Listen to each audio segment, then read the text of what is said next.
വടക്കൻ മലബാറിലെ രാത്രികൾ ഒരു കാലത്ത് ശാന്തമായിരുന്നു. എന്നാൽ 1985 മധ്യത്തോടെ ആ ശാന്തത തകർന്നു തുടങ്ങി. നീലേശ്വരത്തിനടുത്ത് കരിന്തളം എന്ന ഗ്രാമത്തിൽ ജനിച്ച മുതുകുട്ടി ചന്ദ്രൻ കൗമാരത്തിൽ തന്നെ കർണാടകയിലേക്ക് നാടുവിട്ടിരുന്നു.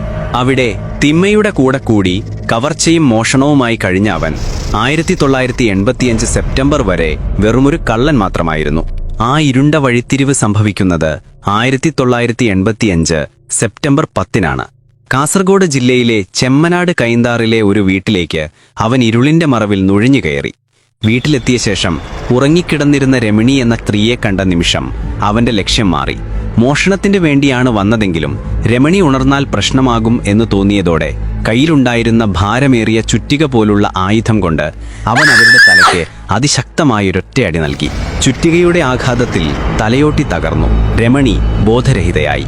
മോഷണം പൂർത്തിയാക്കി ചന്ദ്രൻ ഇരുട്ടിലേക്ക് മറഞ്ഞപ്പോൾ ഒരു സാധാരണ കള്ളൻ ക്രൂരനായൊരു റിപ്പറായി മാറുകയായിരുന്നു.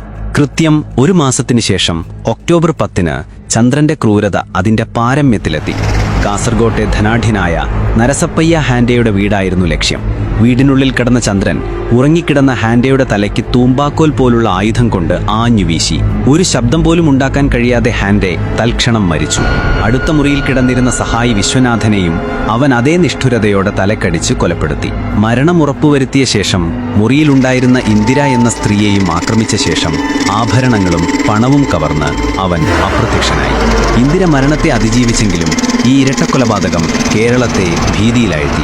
തുടർന്നുള്ള മാസങ്ങളിൽ വടക്കൻ മലബാറിലെ ജനങ്ങളുടെ ഉറക്കം നഷ്ടപ്പെട്ടു. ഹൈവേയോടും റെയിൽവേ പാതയോടും ചേർന്ന അടച്ചുറപ്പില്ലാത്ത വീടുകൾ അവന്റെ ചുറ്റിക വീഴുന്ന അടുത്ത ഇരയെ കാത്തുനിന്നു. അന്വേഷണത്തിനിറങ്ങുന്ന പോലീസുകാർ പോലും ഭയപ്പെട്ട് തങ്ങളുടെ ഭാര്യയെയും മക്കളെയും കൂടെ കൂട്ടി. അങ്ങനെ ഏകദേശം 14 പേരെ കൊലപ്പെടുത്തിയ ശേഷം 1986 ഫെബ്രുവരി 11-ന് കണ്ണൂരിലെ പറശ്ശിനി കടവിൽ നടന്ന ആക്രമണമായിരുന്നു അവന്റെ അവസാനത്തെ കുറ്റകൃത്യം. പിന്നീടാണ് പോലീസിന് ആ നിർണായക വഴിത്തിരിവ് ലഭിക്കുന്നത്.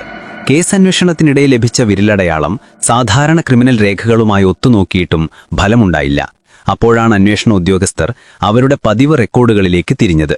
തളിപ്പറമ്പിൽ പോലീസ് സംശയത്തിന്റെ പേരിൽ ഒരു ബസ്സിലെ യാത്രക്കാരുടെ വിവരങ്ങളും വിരലടയാളങ്ങളും രേഖപ്പെടുത്തിയിരുന്നു.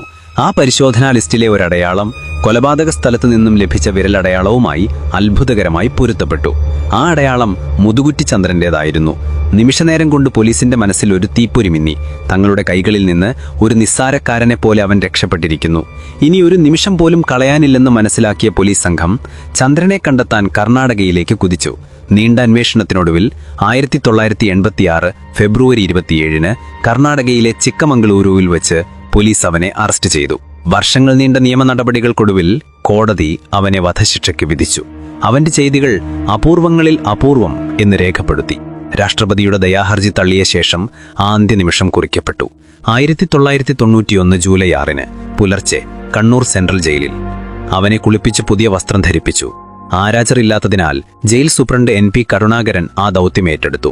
കഴുമരത്തിലേക്ക് നടക്കുന്നതിന് മുമ്പ് അവസാനമായി ഒരു ഗ്ലാസ് ചായ കുടിക്കണമെന്ന് അവൻ ആഗ്രഹം പ്രകടിപ്പിച്ചു. അത് സാധിച്ചു. ശാന്തമായ മുഖത്തോടെ അവൻ കഴുമരത്തിലേക്ക് നടന്നു.